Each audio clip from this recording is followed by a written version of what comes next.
Agent Power Huddle is a daily jumpstart, giving you all the tools you need to create an amazing real estate career. Led by top experts in the field, you'll learn how to sell more houses in less time while creating the life you want. Welcome to the Agent Power Huddle. Good morning, everybody. Happy Thursday. I think that's what day we're on. Okay, so I'm Haley Jones. What is up? Let me share my screen. Today we are talking about content. I always forget how to do this. Okay, can you guys see this? I'm going to take that as a yes. Good morning. Okay, icon twice. Let's go. Yeah. Icon this year. Let's go. Yeah, no. Okay. So I'm Haley Jones. I'm in Tennessee. I always wear my Tennessee stuff. So, call me if you need anything about Tennessee. All right. So, first of all, when we talk about content, I just want to say that, it could be anything from your brain. So I feel like there's a lot of people like, do this for content, do this, do that. You need to post 15 million times at 8 a.m. on Instagram and 10 times on TikTok at 9:45 or whatever nonsense. So I just want to say that when it comes to content, like your brain is the mastermind behind it. And then also some goals just today to think about like what you're creating, why you're thinking it, why you're creating it, and kind of what your goals are with your content. So that's a little bit about this. And again, I just want to say, I put this meme here because your ideas are all good. And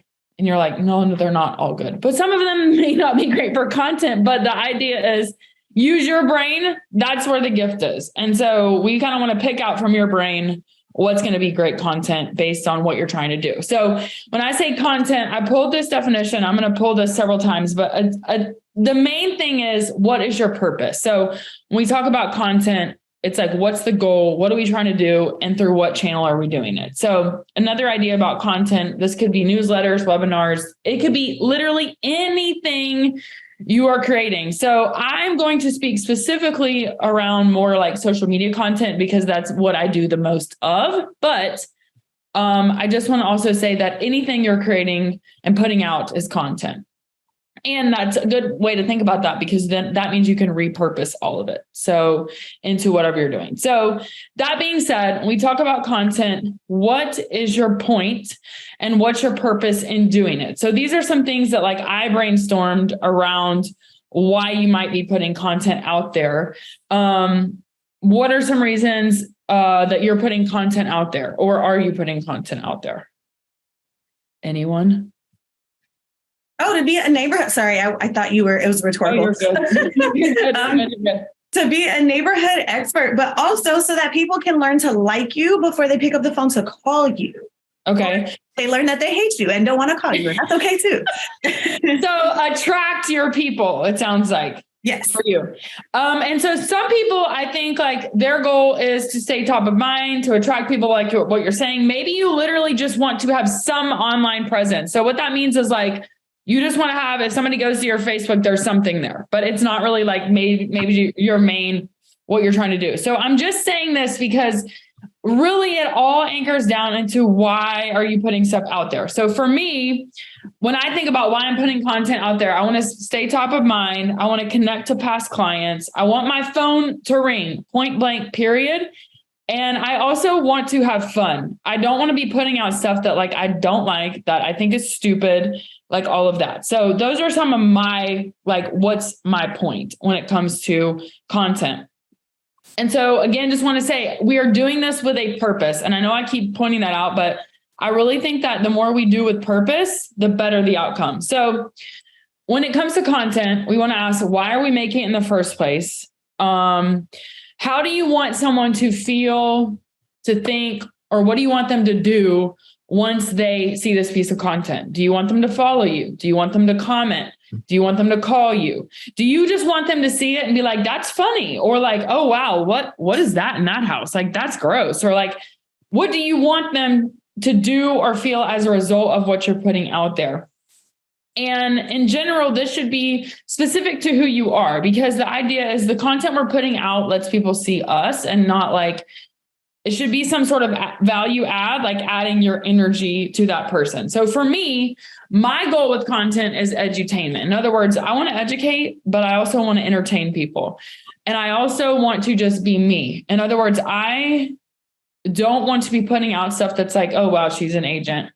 Oh, wow, she's a real estate agent. Oh, wow, she's an agent. Oh, wow, there's a new house. Oh, wow, she's an agent. Like, I don't want any of that.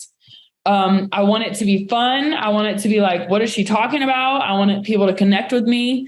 And so for me, this means like, I just put out anything that I think could be interesting, is going to add value. It could have to do with local things. And it's never just like, hey, my name is Haley Jones and I'm in Knoxville, Tennessee, blah, blah, blah, whatever. Like, that's just not who I am. Now, if that's your vibe, that's great. That's not who I am. Therefore, I don't make content like that. I used to make content like that because I was like, this is what I'm supposed to do. And that goes back to this idea of like, no, that's not in alignment with who I am. So anyways, my goal is I want people to connect. I want them to have fun, and I want to have fun making it and stuff that like, I think I would watch this or I would like this.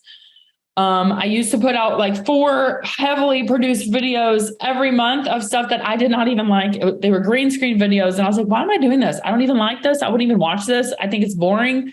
So the goal is to not do that and get behind kind of what our purpose is.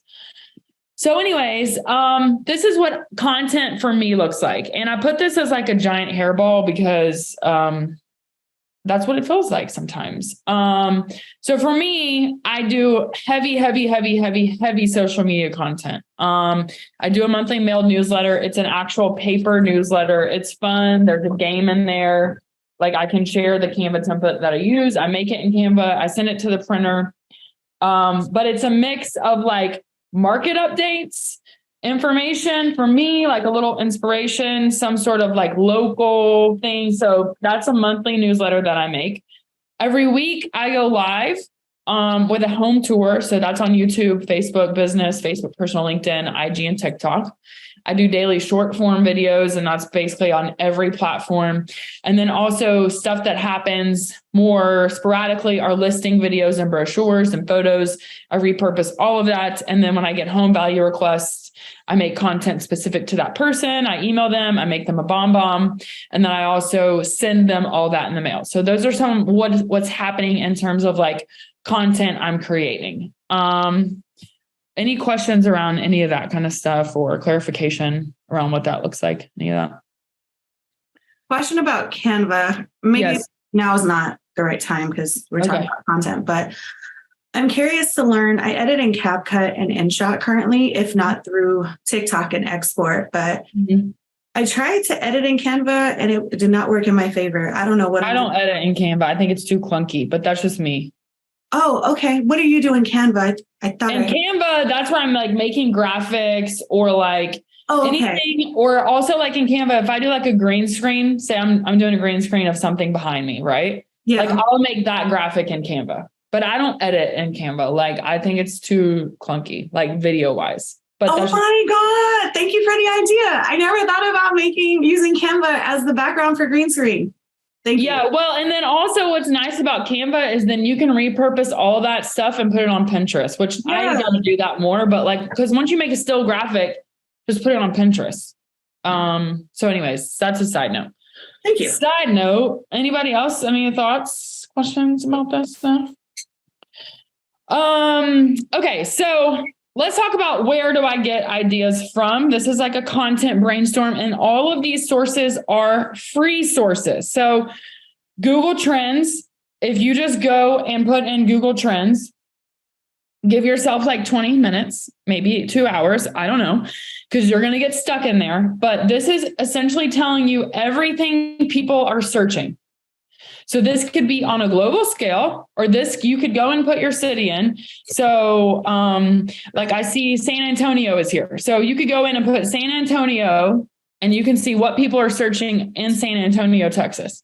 If I go in and put Knoxville, Tennessee, one of the big hits is a local restaurant. So what am I going to go make content about? That local restaurant, because that's what people are searching. I'm answering questions that Google is telling me they're already asking. So Google Trends is an awesome resource, and you could do it specific to real estate. You can see like what questions are people asking about interest rates, anything people are Googling at a high level, Google Trends will show you. It's free. Local blogs, that's another good, source of information. Like there's a local mom blog here they have all kinds of information, all kinds of stuff. And it's great for ideas around, again, adding value for people. Local events, obviously you can go to local events, you can video yourself at local events, take a picture of yourself at local events, talk about why it's cool that it's there. And so for me, a big plus of where I am is we have so many people moving in. So this kind of satisfies people wanting to know more about the area. But also for people here, you just become a bigger source of information. If someone goes and Googles local St. Patrick's Day parade and you have a video about that, it's going to pop up. Especially if you're on YouTube Shorts. Let's see. Obviously, people that are commenting on your stuff is great for content. And I'm not talking about trolls, those evil people that are just like saying nonsense. No, I'm talking about people that are asking you questions. Like, obviously, that's easy content ideas. Another thing that's free content is stuff that's already in your phone. Literally, I was like trying to think, okay, what can I make content on? I went into my photo album on my phone like a year back. And I was like, oh my gosh, I totally forgot about that crazy house or like some weird something I saw. And then you just make a video about it. Like it's all there. And it also refreshes like what was going on this time last year versus today, whatever. MLS market summaries. For me, our MLS provides like data charts. And so I do a lot of green screen videos on that. And actually those videos perform very well, but I also think that's part of my style. Just because I used to be a teacher. So I'm used to being like, hey, blah, blah, blah. So that may not be your style, but that's a really great source of content information. Another one, I don't typically just like recommend people, but Rachel Peterson, if you get on her email list, you will have content ideas literally for the next 15 years, maybe 10 years. But I'm just telling you, Rachel Peterson, that's one to follow because she has so many good ideas, like straight up Google Sheets of ideas and organization. So that's a good free one. Chat GPT. I don't know if you've done this or been into Chat GPT, but again, that's a great rabbit hole of asking questions. Give me ideas about, like, that's how I use it. I know some people use it to format content, et cetera, to write scripts. I use it as a way just to brainstorm. And then TikTok and IG sounds. So I just save sounds that I like and I'll repurpose them later. So that's all free content. Anybody have something to add maybe that you use? Like free sources, free ideas?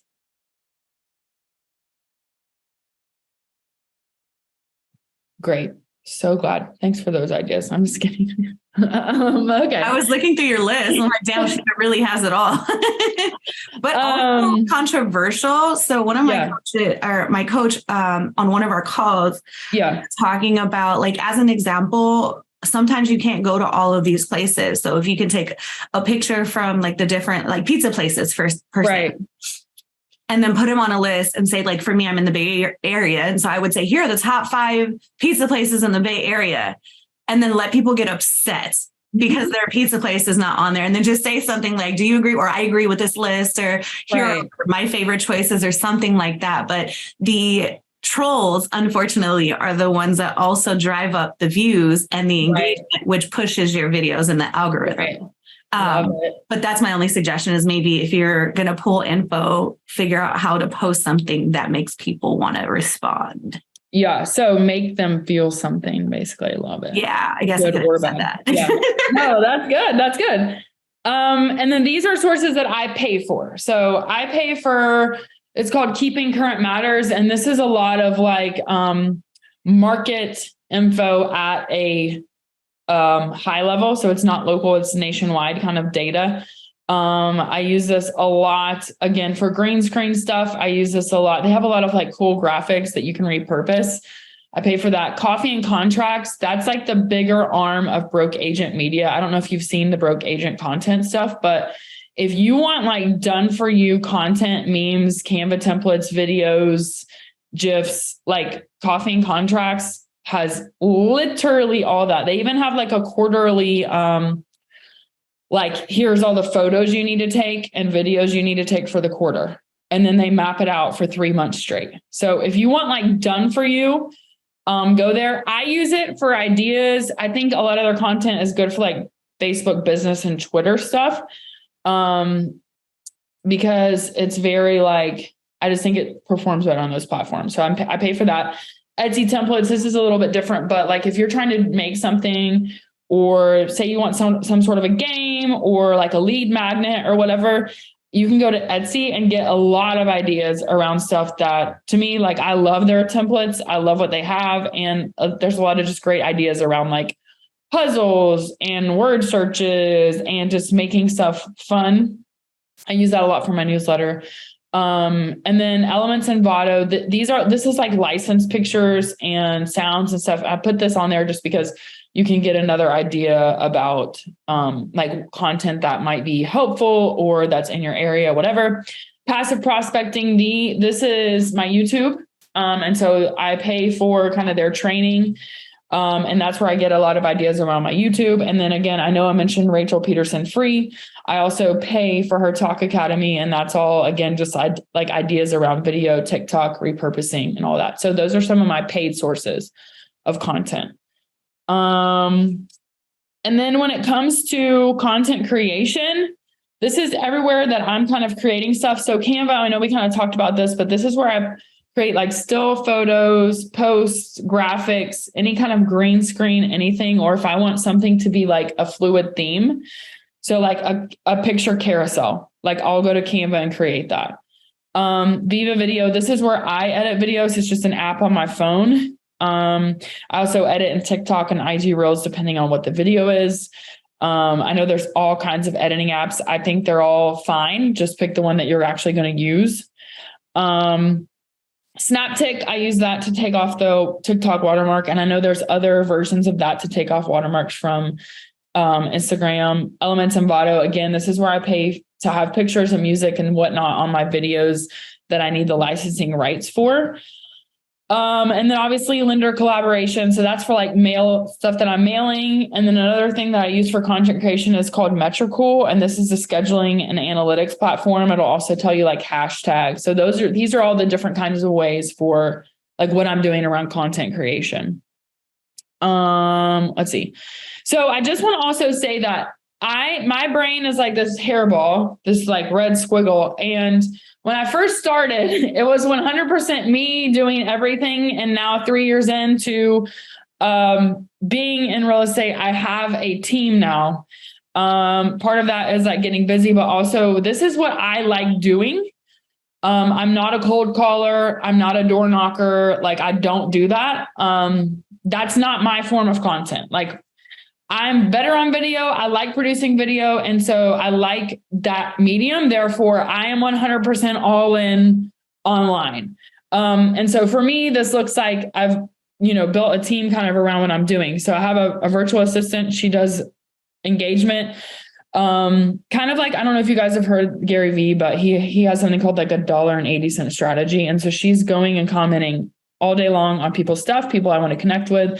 She also lets me know like, hey, you need to go comment on YouTube. You need to go comment on this. Because honestly, like the commenting part of social media gives me like crazy anxiety. And I also take it extremely personally. So, which I know you shouldn't do, but like, I'm like, this is so rude. Like, why are people spreading hate? So I just don't read it. And she tells me like what I need to go answer. So, and then I have a full-time VA that edits, because I can edit, but I'm also like a perfectionist. And if I try to edit, it's going to be stupid.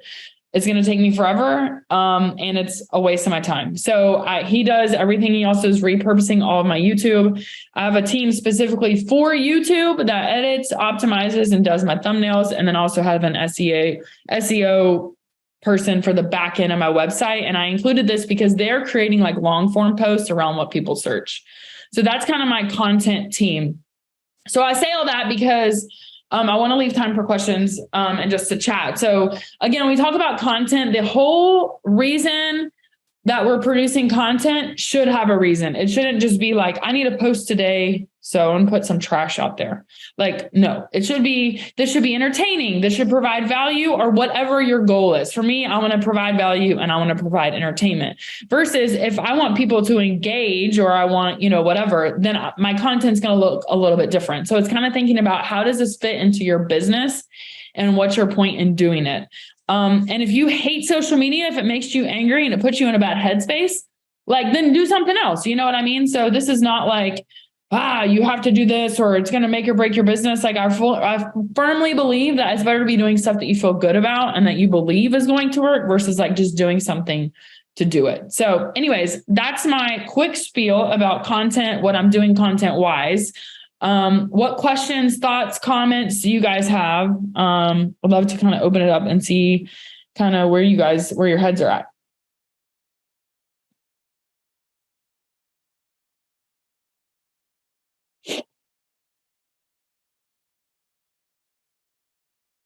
I can't possibly be the only chatty Cathy today. There has to be someone else. It's all good. It's all good. I got that wait time. I got that teacher wait time, She's going to stare at us till 8:30. I know. I will. I'll be like, okay, guys. It's so awkward to just stand there, sit there. Hi, I have a question. Yeah, Hi. Sure. Hi, Melissa, right? Yes, Melissa from San Antonio. Nice. Is it hot where you are? Most of the time. Today's not. It's spring break this week, and this week is one of the coldest weeks so far. Isn't that how it happens? Yeah, that's so funny. Oh my gosh. Cool. Okay, so what's up? Okay, so what is your hashtag strategy? Hashtag strategy. Honestly, okay, it was hashtag vomiting. Now I think IG is throttling hashtags. So like my hashtag strategy is locations I want people to find me at. Primarily. And then also like I have it relate to the video somehow. So like yesterday I posted a video about a listing that has a sauna in it. So I was doing things that like health and fitness or basically hashtags around that, but then also like location. And then the other thing is like, what's weird, especially with Instagram, like now you can tag an interest and supposedly they're like ranking that stuff higher when you tag it based on a tag, like those interest tags versus a hashtag. So, some people say 10 hashtags, some people say 3. On Instagram, I will go heavy on the hashtag still. On Facebook, I might do 1 or 2, maybe. YouTube Shorts, I'll do as much as I can fit in because people are searching. LinkedIn, I may do 1 or 2 if that. So it obviously depends on platform, but to me, like YouTube Shorts import like location specifically, and then I make the name searchable. So that's because you have such little limited space. So it really depends on platform, but primarily I'm doing it based on location. So because I want people to just above anything, Knoxville, Tennessee, East Tennessee.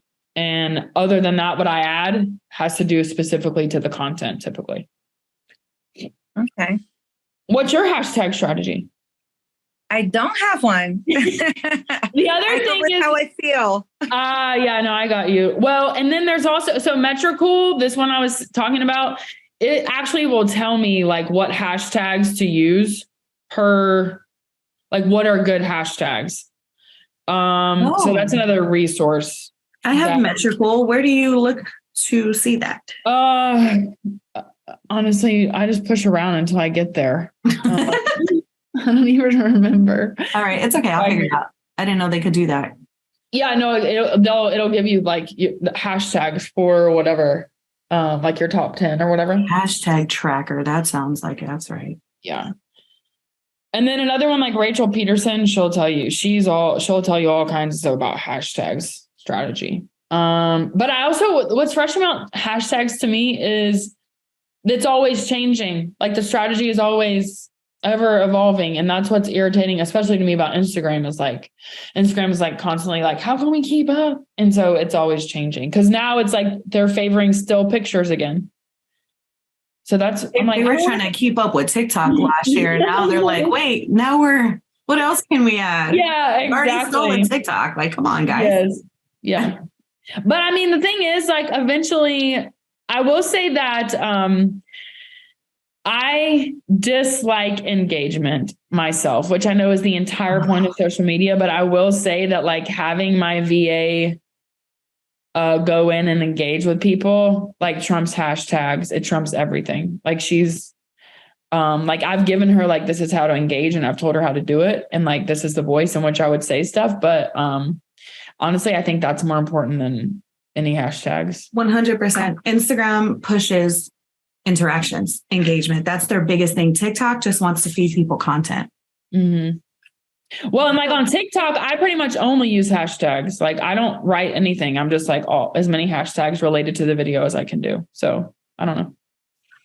Can I share something with you? Yeah. I have not seen your TikTok, and you might have way more engagement and followers than I do. But one thing that I've learned is that TikTok does favor. So what the text that you put on screen for TikTok and also what you put in your captions matter, because you want the search box to be able to highlight what your video is about. So, you know, sometimes if you're looking, you'll see a search box about above your head that'll say, maybe it'll be Haley Jones wrestling.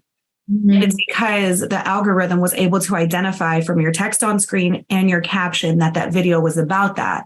So what I've been trying to be more conscientious of is when I'm posting content to do that. Some videos catch it and some don't. But the more that you can make that fall in alignment and getting the search box to, like, home buyer tips, when people type in home buyer tips, you'll pop up. Does that make sense? Yeah, no, totally. The thing is, like, my stuff is so random that, like, you know what I'm saying? Mine is too. I talk about food. I talk about restaurants. I talk about fun stuff to do in the area. I do trends, like, but it makes a difference. Yeah. I have a question. Like it. Yeah. Hi. How far ahead do you schedule your content? Like, do you have a full month? Do you do it for the year, for the week? Okay. So I do TikTok and Instagram based on how I feel that day. However, my VA has 3 weeks out scheduled ahead of time on every other platform. That's because her brain is like, this is my brain and she can make it nice.